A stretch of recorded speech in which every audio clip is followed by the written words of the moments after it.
আসসালামু আলাইকুম রহমতুল্লাহ। প্রিয় শিক্ষার্থী, আশা করি তোমরা সবাই ভালো আছো। আজকে আমরা নবম শ্রেণীর ইসলাম শিক্ষা বই থেকে আলোচনা করব হচ্ছে কুরআন ও হাদিস থেকে ৬৬ নম্বর একটা কাজের সমাধান। দেখো, আজকের এটা হচ্ছে তোমাদের তৃতীয় অধ্যায়। আর তৃতীয় অধ্যায়ের শুরুতেই দেখবে আসছে কি টপিকটা হচ্ছে কুরআন ও হাদিস শিক্ষা। এবং এর প্রথম পৃষ্ঠাতেই আছে হচ্ছে ৬৬ নম্বর পৃষ্ঠাতেই আছে একটা কাজ দেয়া, সেটা হচ্ছে পবিত্র কুরআন ও হাদিস সম্পর্কে তথ্য অনুসন্ধান। বলছে যে প্রিয় শিক্ষার্থী, তুমি ধর্মীয় গ্রন্থ, অনলাইন সোর্স অনুসন্ধান বা পরিবারের সদস্য, ধর্মীয় জ্ঞান সম্পন্ন ব্যক্তি, সহপাঠী এর সাথে আলোচনা অথবা মত বিনিময়ের মাধ্যমে পবিত্র কুরআন ও হাদিস সম্পর্কে বিভিন্ন তথ্য সংগ্রহ করো এবং সেই সংগৃহীত তথ্যগুলো তোমাদের খাতায় লিখে নাও। অর্থাৎ আমরা যেভাবেই হোক না কেন হাদিস এবং কুরআন এবং হাদিস সম্পর্কে তথ্য সংগ্রহ করবো, এসব আমরা খাতায় লিখব। এটা হচ্ছে আমাদের কাজ। তো আসো আমি তোমাদেরকে একটু কাজটা দেখাচ্ছি যে কোথা থেকে তোমরা করতে পারো। জাস্ট আমি এখানে লিখে রেখেছি। দেখো, এইভাবে আমরা অনুসন্ধানটা করেছি। প্রথমেই অ্যাকচুয়ালি এখানে রেখেছি হচ্ছে যে পবিত্র কুরআন সম্পর্কে সংগৃহীত বিভিন্ন তথ্য। এসব হচ্ছে কুরআন থেকে সংগৃহীত বিভিন্ন তথ্য। প্রথমটা হচ্ছে কি যে পবিত্র কুরআন প্রথমে লাউহে মাহফুজে সংরক্ষিত ছিল। হ্যাঁ, ২ নম্বরটা হচ্ছে কি যে এরপর রমজান মাসের কদরের রাতে পবিত্র কুরআন নাজিল হয়েছিল।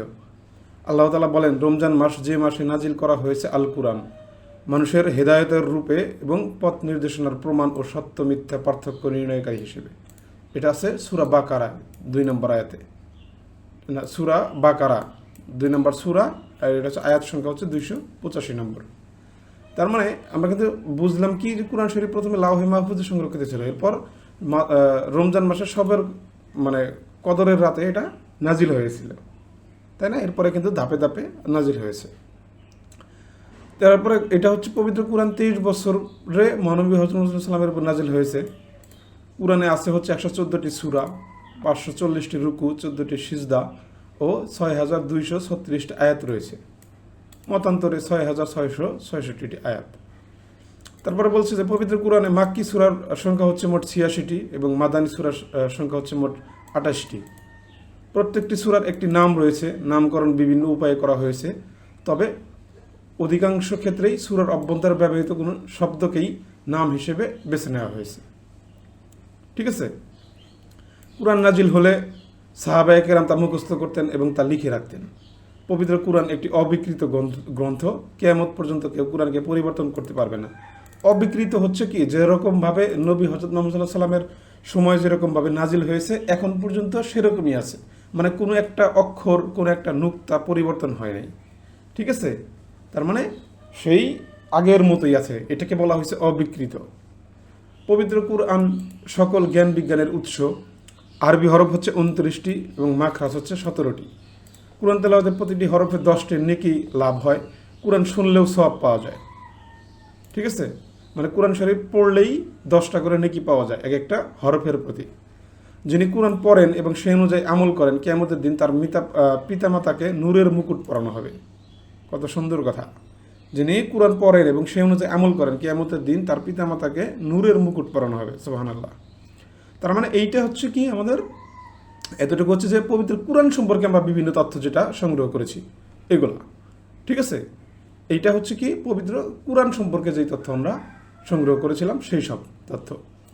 এখন আমরা জানবো যে পবিত্র হাদিস সম্পর্কে আমরা কি তথ্য সংগ্রহ করতে পারি। আসো, আমাদের কিন্তু দুইটাই বলেছিল, এক হচ্ছে কুরআন সম্পর্কেও তথ্য সংগ্রহ করতে বলেছিল এবং হাদিস সম্পর্কেও তথ্য গ্রহণ করেছিল, সংগ্রহ করতে বলেছিল। তাই আমরা এটা আলাদা আলাদাভাবে তথ্যটা সংগ্রহ করেছি। এখন আসো, আল হাদিস সম্পর্কে যে সমস্ত তথ্য আমরা সংগ্রহ করেছি সেটা হচ্ছে মহানবী হযরত মুহাম্মদ সাল্লাল্লাহু আলাইহি সাল্লামের কথা, কাজ এবং মৌন সম্মতি থেকে হাদিস বলে। এখানে যে দেখো কাজ হবে, ক্লাজ না, অনলি কাজ। মহানবী হযরত মুহাম্মদ সাল্লাল্লাহু আলাইহি সাল্লামের কথা, কাজ এবং মৌন সম্মতি থেকে হাদিস বলে। যে হাদিসের মূল বক্তব্য আল্লাহর, কিন্তু রাসূল সাল্লাল্লাহু আলাইহি সাল্লাম তার নিজের ভাষায় বর্ণনা করেছেন, তাকে হাদিসে কুদসি বলে। অপরদিকে বানোয়াট, জাল, মন গড়া হাদিসকে মাউজি হাদিস বলে। ঠিক আছে? অনেক অনেক আবার হাদিস আছে কি যেগুলো বানোয়াট, ধরো খ্রিস্টানরা কিংবা ইসলামের শত্রু কাফেররা তারাও মনে করে এগুলাকে মন গড়া হাদিস বানাইছে। হাদিস ইসলামী শরীয়তের দ্বিতীয় উৎস। কুরআনের পরেই হাদিসের স্থান। পবিত্র কুরআনের ব্যাখ্যা হচ্ছে হাদিস। হাদিস আল্লাহর পরোক্ষ বাণী। ঠিক আছে? কারণ হাদিসে জাস্ট মহানবী সাল্লাল্লাহু আলাইহি ওয়াসাল্লাম কোরআন শরীফে যে আয়াতগুলো নাজিল হয়েছে সেটার বিস্তারিত ব্যাখ্যাটা করেছেন হাদিসের মাধ্যমে। ঠিক আছে? কোরআনে জাকাত মানে সালাত জাকাত আদায়ের নির্দেশনা রয়েছে, তবে তার নিয়ম পদ্ধতি বলা হয়নি, কিন্তু হাদিসে রাসূলুল্লাহ সাল্লাল্লাহু আলাইহি ওয়াসাল্লাম তা বিস্তারিত বলেছেন। অর্থাৎ হাদিস এবং কোরআন শরীফ হচ্ছে একে অপরের সাথে জড়িত। ঠিক আছে? মানে কোরআন তখনই স্বয়ংসম্পূর্ণ হয় যখন হাদিস দ্বারা এটা ব্যাখ্যা করা হয়। কারণ কোরআন যেহেতু এটা মানব জীবনের জন্য একটা উৎকৃষ্ট একটা গ্রন্থ, এখন এই গ্রন্থটা কি মানে 10-15-20টা গ্রন্থ হবে তা তো না, একটাই গ্রন্থ হয়েছে। দেখো, ছোট একটা গ্রন্থ, এখানে সকল নির্দেশনা দেওয়া আছে, এবং হাদিসের অনেকগুলো গ্রন্থ হয়েছে সেখানে হচ্ছে এটার বিস্তারিত ব্যাখ্যা দেওয়া আছে। ঠিক আছে? তার মানে কোরআন শরীফটা হচ্ছে মূল, আর হাদিস হচ্ছে কোরআন শরীফের ব্যাখ্যা। তো এই তথ্যগুলো আমরা সংগ্রহ করেছিলাম। সো তোমরা এই কোরআন এবং হাদিস সম্পর্কে এই তথ্যগুলো তোমরা লিপিবদ্ধ করে তোমাদের খাতায় লিখতে পারো, এবং এটা কিন্তু পরীক্ষাতেও আসতে পারে যে তোমরা এরকম কি তথ্য সংগ্রহ করেছো সেটা তোমরা পরীক্ষাতে তোমরা লিখে ফেলো। ঠিক আছে? সো আমি তোমাদের সম্ভবত বুঝাতে পেরেছি যে কোরআন এবং হাদিস সম্পর্কে কী ধরনের তথ্য আমরা সংগ্রহ করতে পারি। সো তোমরা এটা শিখে নাও। আজকের মতো ক্লাসটা এখানেই শেষ করব। আশা করি সবাই ভালো থাকবে এবং পরবর্তী ক্লাসের ভিডিওগুলোও দেখবে। সো আল্লাহ হাফেজ।